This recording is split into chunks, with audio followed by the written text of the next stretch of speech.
परिस्थितियाँ आने वाली है। Praise the Lord. कैसी परिस्थितियाँ आएंगी? भरमाने वाली। और अंत के विषय में जो हमने अंत के विषय में मत्ती 24 अध्याय जो है, ये अंत के बारे में बहुत सारी बातों को बताता है।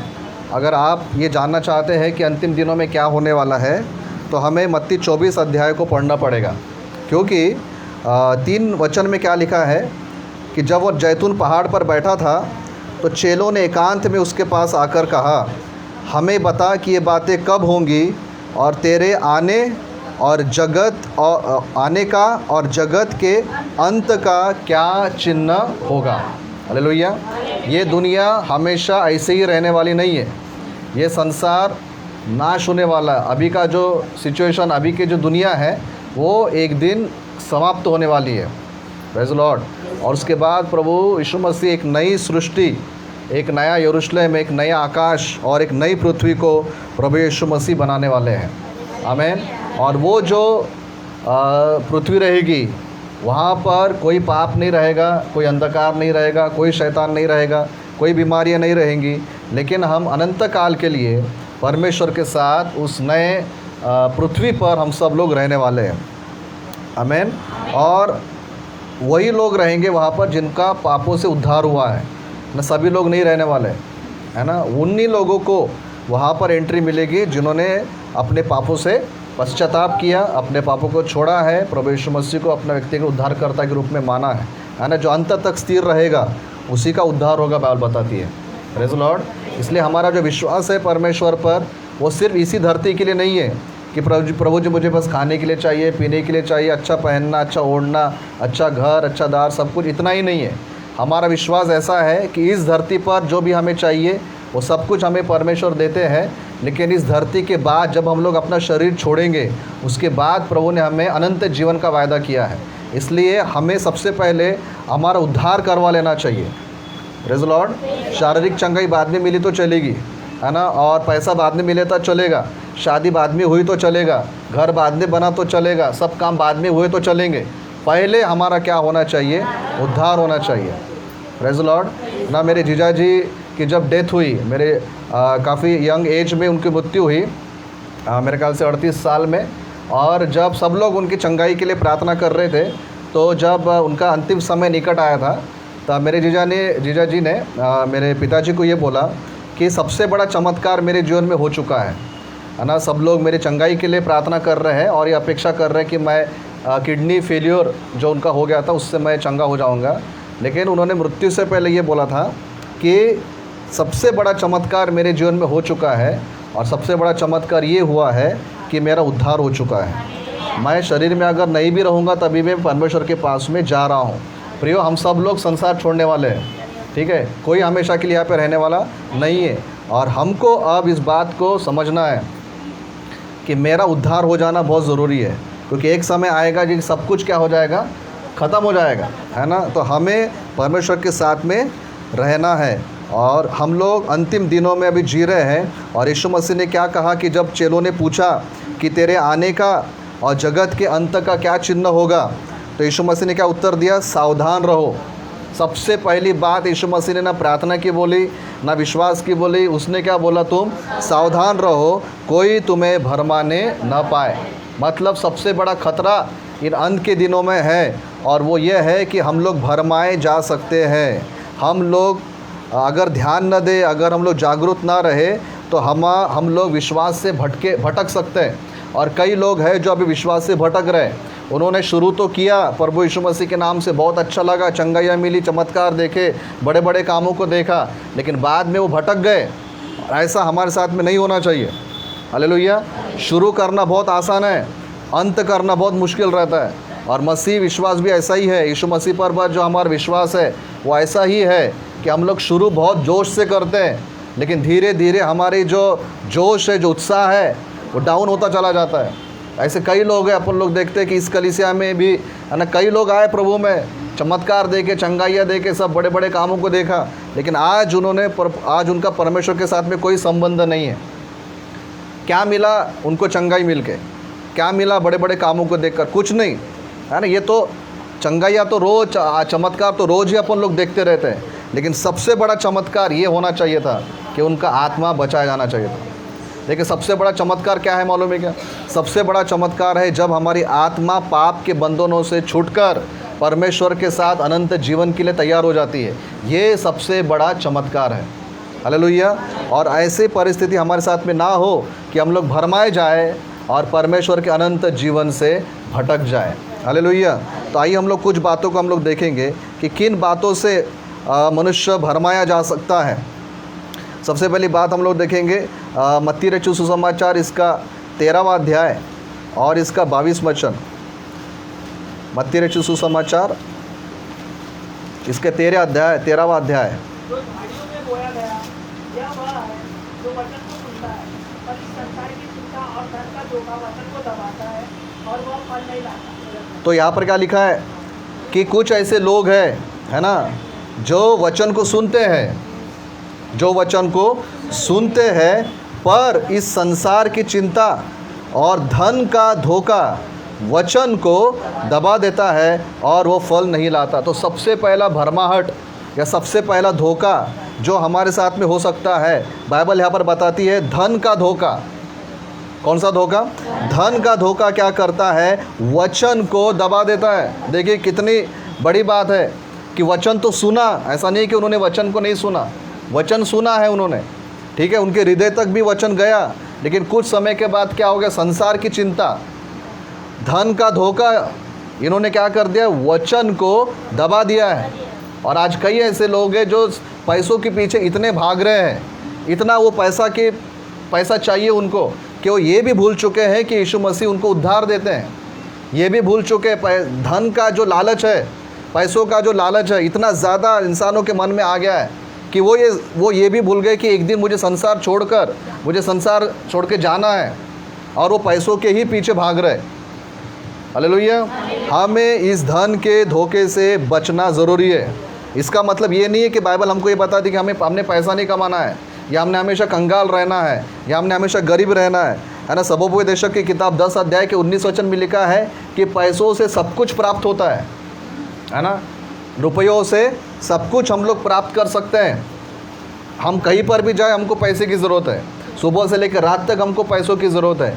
लेकिन गलत क्या हो जाता है कि जब हम पैसों को कंट्रोल नहीं करते, जब पैसा हमको कंट्रोल करना शुरू कर देता है, वहाँ पर गलत है। Praise the Lord. पैसा कमाना है, भरपूर कमाना है, हमें किसी के सामने हाथ फैलाने का मौका न आए, ऐसी परिस्थिति में हमको रहना है। बाइबल भी हमको बताती है कि परमेश्वर हमको बहुतायत से देने वाला परमेश्वर है। लेकिन उसी समय हमको एक बात को याद भी रखना है कि मैं पैसों के पीछे इतना न भागूँ कि पैसा मुझको चलाए, पैसा मेरे जीवन को कंट्रोल करे। हमने पैसे को कंट्रोल करना चाहिए, पैसे ने हमको कंट्रोल नहीं करना चाहिए। हालेलुया। हमने भरपूर रहना चाहिए। बाइबल में क्या लिखा है कि लेने से देना धन्य है। हाँ, बाइबल में क्या बताया है कि तेरी कोठरी आशीषित रहे, तेरी कटौती आशीषित रहे, तू फलवंत रहे, तेरे दाखरस में दाख मधु उमड़ता रहे, है ना, सब कुछ तेरे घर में रहे, बहुतायत से रहे, ताकि तो दूसरों को भी दे सके। हम दूसरों को तो तब दे सकेंगे जब अपने पास में कुछ है।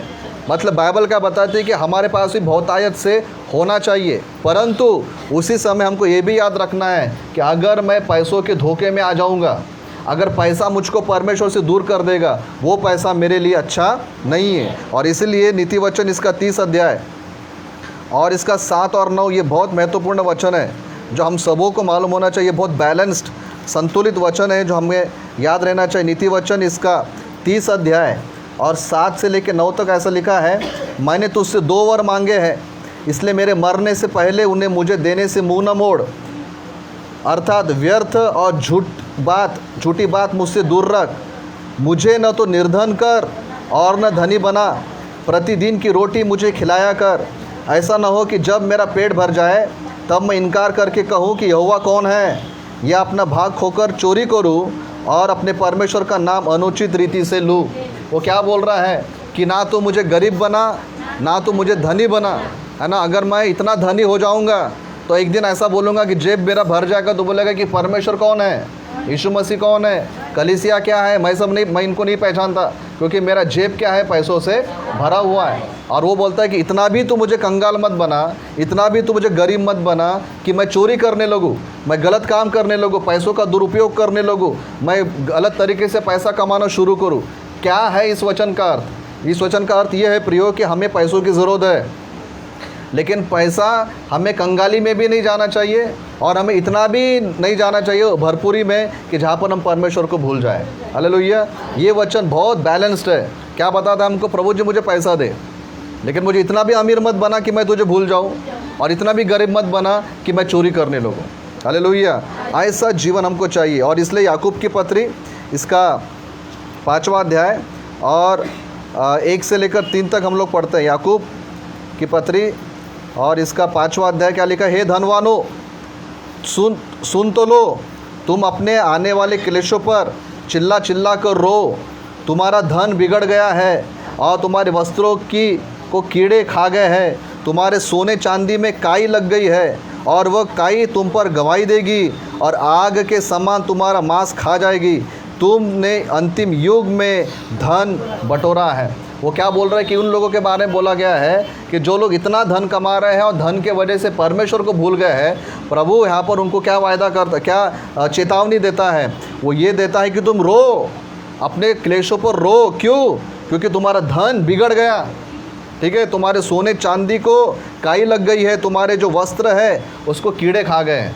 क्या अर्थ है इस वचन का? इस वचन का प्रिय अर्थ ये है कि हमें इतना भी धनी नहीं बनना है कि वो धन कीड़े खा जाए, वो सोने चांदी को काई लग जाए। क्या फ़ायदा उस पैसों का? है ना। कई लोग होंगे आज संसार में जिन्होंने लाखों करोड़ों कमाया, लेकिन कोरोना उनको खा गया, है ना। कोविड उनको जीवन नहीं दे सका, उनका पैसा उनको जीवन नहीं दे सका, वो पैसा धरा का धरा रह गया है। प्रियो, पैसा चाहिए, लेकिन हमें धन के धोखे में नहीं जाना है। पैसा हमें सब कुछ खरीद के दे सकता है, लेकिन हमको मालूम है कि पैसा हमको बेड बिस्तर खरीद के दे सकता है, नींद खरीद के नहीं दे सकता, है कि नहीं। पैसा हमको भोजन खरीद के दे सकता है, लेकिन वो पचाने की शक्ति पैसा नहीं दे सकता। पैसा बहुत कुछ है, पैसा चाहिए, लेकिन पैसे से पहले हमको परमेश्वर चाहिए। पैसे से पहले हमको उद्धार चाहिए। पैसे से पहले हमारा संबंध परमेश्वर के साथ में होना चाहिए। बाइबल बताती है हाय उन लोगों पर, यानी जिनके पास धन तो बहुत है, लेकिन जिनके पास में परमेश्वर नहीं है। इसलिए यीशु मसीह ने मत्ती 6:19-20 में क्या लिखा है कि तुम इस संसार में धन इकट्ठा मत करो, जहाँ पे चोर लेके जाते हैं, चोरी करके चले जाते हैं, लेकिन स्वर्गीय स्थानों में, आकाश में, स्वर्ग में अपने लिए धन इकट्ठा करो, जहाँ पे ना काई लगती है ना उसको कीड़े लगते हैं। Praise the Lord. तो धन का धोखा, ये पहला धोखा है, पहली ये भरमाट है जो हमको परमेश्वर से दूर लेके जा सकती है। हमें पैसा चाहिए प्रियो, लेकिन इतना भी पैसों के पीछे मत भागो कि वो पैसा हमको परमेश्वर से दूर लेके जाए। हालेलुया। जो स्थान हमको परमेश्वर को देना है वो स्थान हमको देना ही चाहिए। जो दिन, रविवार का दिन परमेश्वर का है, ये मत बोलो कि रविवार को ज़्यादा कस्टमर आते हैं तो क्या हो जाए, कस्टमर ज़्यादा आ जाएंगे, आपके गले में पैसा भी भरपूर आ जाएगा, लेकिन वो पैसों पर कोई आशीष नहीं रहेगी। ये बात पक्का है, ये मेरे से लिखवा लो आप।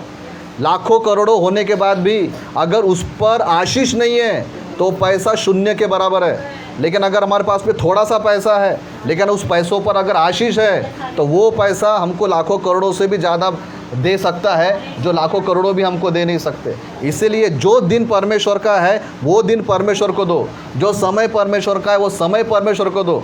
पैसों के वजह से परमेश्वर से दूर नहीं होना, पैसों के वजह से कलीसिया से दूर नहीं होना। Praise the Lord. हमको सबसे पहले उद्धार पक्का कर लेना चाहिए। हमको पहले हमारा परमेश्वर के साथ जो रिश्ता है उसको पक्का बना लेना चाहिए। हालेलुया। कई लोग बहुत आत्मिक बातें करते हैं कि मैं ज़्यादा पैसा कमाऊंगा तो कलीसिया में ज़्यादा दशमांश दूंगा। परमेश्वर को ऐसे पैसे की ज़रूरत नहीं है।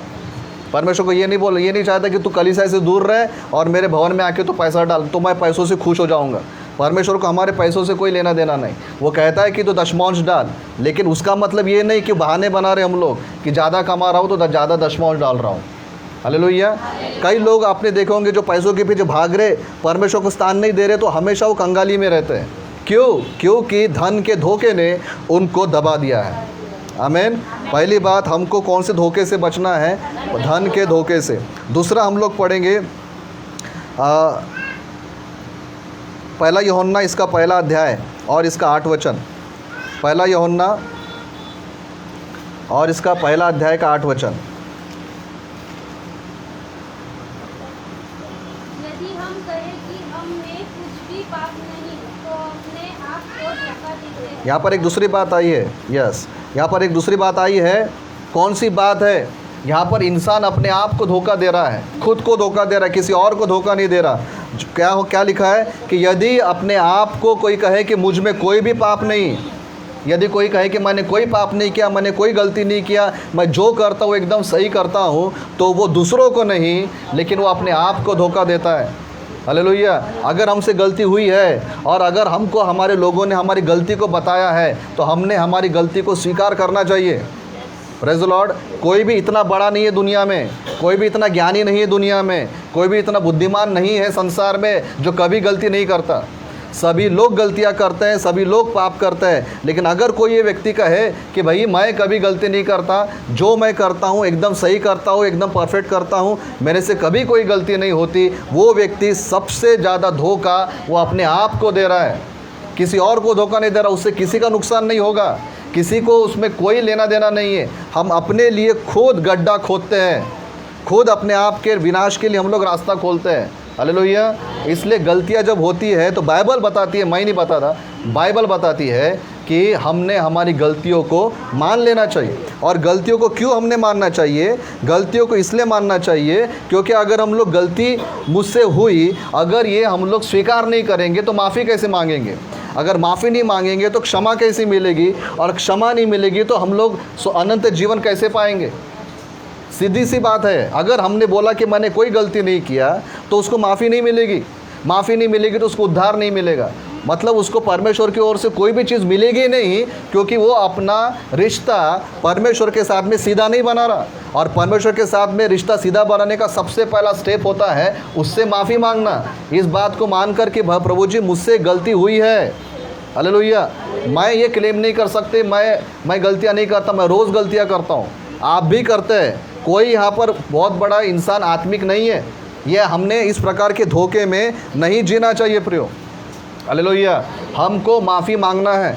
कई बार इंसान अपने बोलने के द्वारा, सोचने के द्वारा, करने के द्वारा पाप करता है, ठीक है। और इंसान का मन ऐसा होता है कि वो कभी भी इस बात को स्वीकार नहीं करना चाहता कि मैंने गलती किया है, ठीक है। लेकिन परमेश्वर क्या करते हैं? परमेश्वर हमारे प्रिय लोगों को हमारे पास भेजते हैं ये बताने के लिए कि मेरे बेटे, मेरे भाई, मेरी बहन, तुझसे गलती हुई है, माफ़ी मांग ले। तो हमने उनकी बात को सुनना चाहिए। इतना भी घमंडी नहीं बनना चाहिए कि मुझसे कभी कोई गलती नहीं हो सकती, मैं इतना अच्छा हूँ, मुझको इतना ज्ञान है, मुझको इतना बाइबल मालूम है, मैं इतना पुराना व्यक्ति हूँ, मुझे सब पवित्र आत्मा मिला है, मुझे सब मिला है, तो मैं गलती कहाँ से कर सकता? ये बहुत बड़े धोखे में हम लोग जी रहे हैं। पास्टर्स लोग भी अपनी गलतियों को मानते हैं। मालूम है कि जो पास्टर लोग अपने को बड़े बड़े दिखते हैं ना, वो गुप्त में घंटों घंटों प्रभु के साथ में समय बिताते हैं, माफ़ी मांगते हुए अपना रिश्ता सही करते हैं, तब वो अभिषेक से भर कर तब वो सेवकाई करते हैं। हालेलुया। हमको हमारी गलती को स्वीकार करना चाहिए, क्योंकि बाइबल बताती है अगर कोई व्यक्ति अपने आप को गलती को स्वीकार नहीं करता वो अपने आप को धोखा देता है ना। दाऊद ने जब पाप किया था उसको लग रहा था कि किसी ने नहीं देखा, मैंने बादशिबा के साथ पाप किया, मुझको किसी ने नहीं देखा, परमेश्वर ने देखा।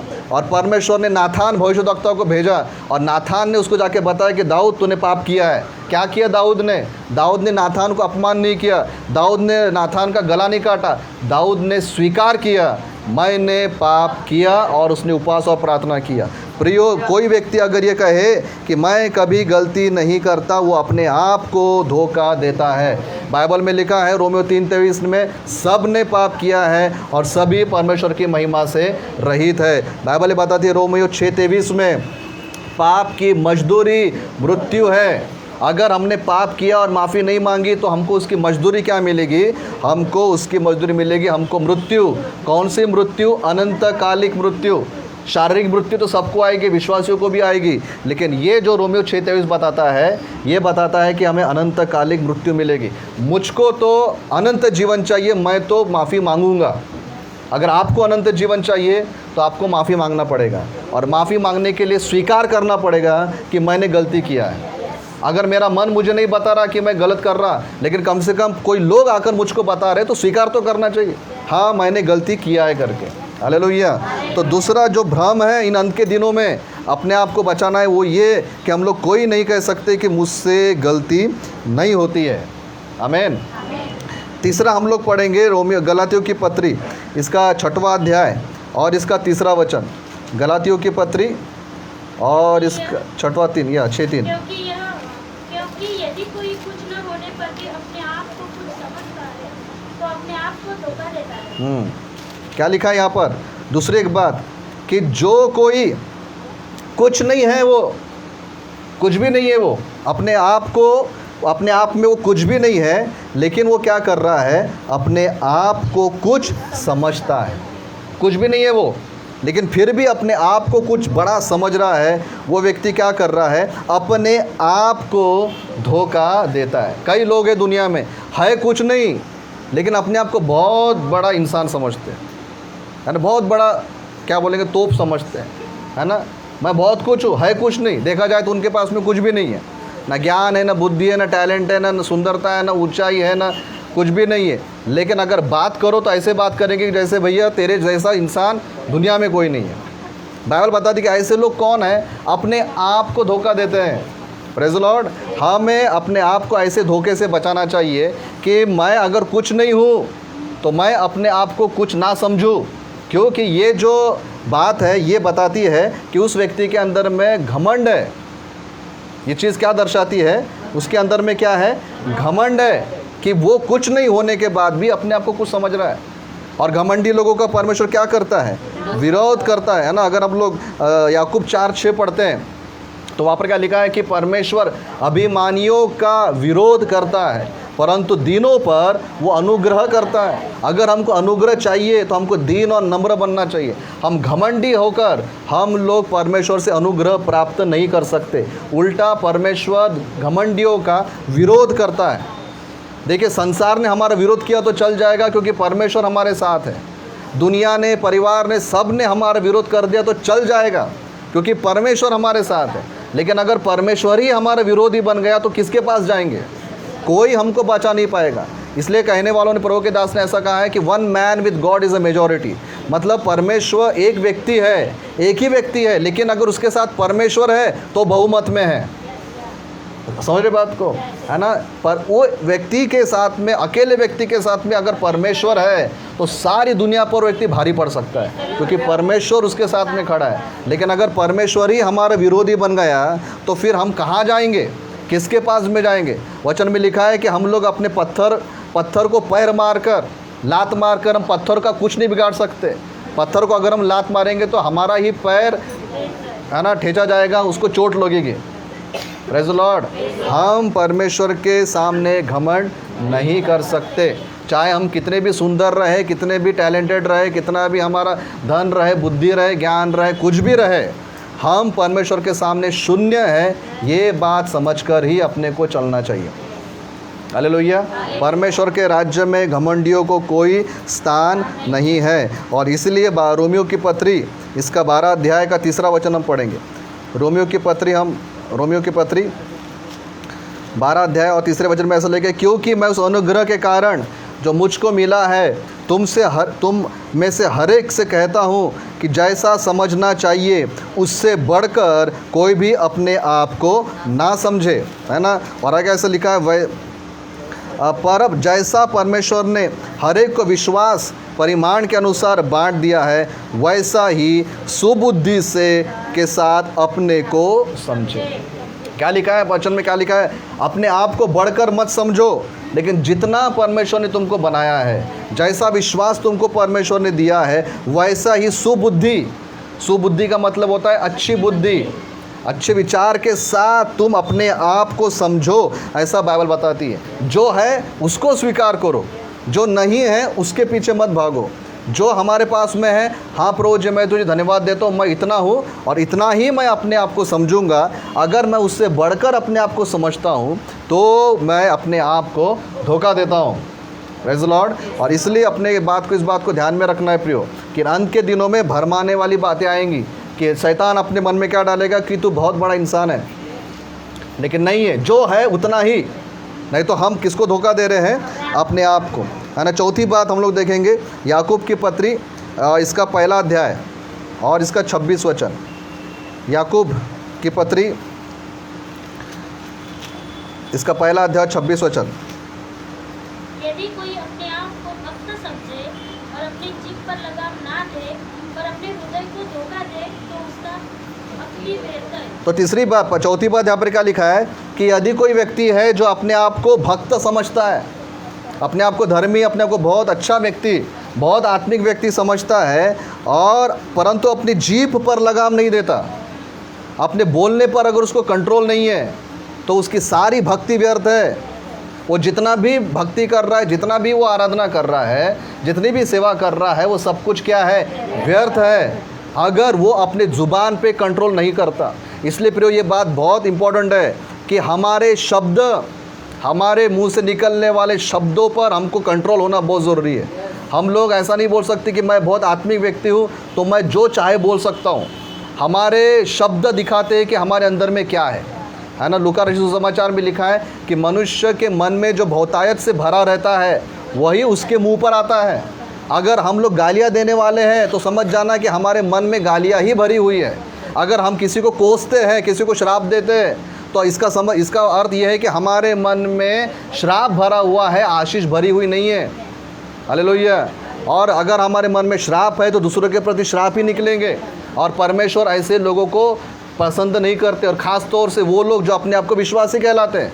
बहुत सारे विश्वासी लोग अपने साथ बुरा हुआ तो दूसरों को श्राप देते हैं कि परमेश्वर तेरा न्याय करेगा। हमको अधिकार नहीं दिया परमेश्वर ने। परमेश्वर ने हमको क्या बोला है? सताने वालों के लिए क्या कर? श्राप दे। सताने वालों के लिए प्रार्थना कर, उसको तो आशीष दे, उसको तो श्राप मत दे। है ना। रोमियो के पत्री के अंतिम भागों में अगर हम पढ़ते हैं 12वें अध्याय को, रोमियो के पत्री 12, वहाँ पे क्या लिखा है? तो अपने शत्रु को श्राप मत दे, उसको तो आशीष दे। उल्टा अगर तेरा बैरी भूखा है तो उसको खाना खिला, उसको पानी पिला। ऐसा करने से उस सर पर तो उसके अंगार का ढेर लगाएगा। वो कहता है, परमेश्वर कहता है कि बदला लेना मेरे हाथ में, तेरे को कुछ भी करने की ज़रूरत नहीं है। हम अगर अपने आप को भक्त समझते हैं, लेकिन अगर हम हमारे लोगों को श्राप देते हैं, हमारे पड़ोसियों को श्राप देते हैं, अगर हमारे पड़ोस में कोई है जो हमारे विरुद्ध में कुरकुर करता है, उसको श्राप मत दो, उसको आशीष दो। परमेश्वर उसको तब बदलेगा जब हम उसको ब्लेस करेंगे। बहुत सारे लोग बोलते हैं कि हमारे बाजू में ऐसा है जो हमसे जलन रखता है, बहुत जम से बाजा बजाता है, क्या करता है क्या नहीं करता है। प्रभु जी इसको तू न्याय कर। नहीं, परमेश्वर ने हमको न्याय करने के लिए नहीं बोला है। प्रभु कहता है कि तेरे पड़ोसियों से तू प्रेम रख, उसको तू ब्लेस कर। अगर वो तुझे सता रहा है तो उसको आशीष दे। उसको ये मत बोल कि तेरा एक्सीडेंट हो जाएगा, तू मर जाएगा, तेरे बच्चे का ऐसा हो जाएगा। ये बोलने का अधिकार हमको नहीं है। अगर कोई व्यक्ति ऐसा बोलता है तो मैं तो कहूँगा वो विश्वासी ही नहीं है, विश्वासी नहीं है वो, क्योंकि ये गुण विश्वासियों के नहीं हो सकते। विश्वासी वही दिखाई देगा जिसके मुंह पर आशीष है। और इसलिए मालूम है कि याकूब की पत्री इसके 3 अध्याय में है ना, जीभ के बारे में जो बहुत कुछ लिखा गया है, इसको आप घर जाके आप पढ़ सकते हैं। तो क्या लिखा है आगे, अगर हम लोग पढ़ते याकूब की पत्री 9 वचन से आगे, इसी से हम प्रभु और पिता की स्तुति करते हैं। जीभ की बात कर रहा है वो। और इसी से मनुष्यों को जो परमेश्वर के स्वरूप में उत्पन्न हुए हैं श्राप देते हैं। आप लोग किसको श्राप दे रहे मालूम है क्या? उस व्यक्ति को जो परमेश्वर के स्वरूप में बनाया गया है। भले ही वो व्यक्ति परमेश्वर को नहीं जानता, भले वो विश्वास नहीं करता, लेकिन फिर भी वो परमेश्वर के रूप में ही बनाया गया व्यक्ति है। और उसको अगर हम लोग श्राप देते हैं तो इसका मतलब होता है कि हम परमेश्वर के रूप को श्राप दे रहे हैं। ये कितनी भयानक बात है। अगर इंसान को श्राप दे रहा है तो मालूम किसको श्राप दे रहा है? जिस परमेश्वर का स्वरूप उसके अंदर में है उसको श्राप दे रहा है। ऐसे लोगों की परमेश्वर प्रार्थनाओं को स्वीकार नहीं करता। आगे क्या लिखा है? एक ही मुंह से धन्यवाद और श्राप दोनों निकलते हैं। हे मेरे भाइयों, ऐसा होना चाहिए। लिखा है ऐसा नहीं होना चाहिए। हालेलुया।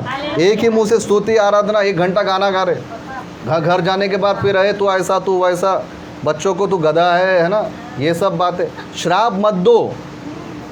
चर्च में क्या हालेलुया प्रेज़ द लॉर्ड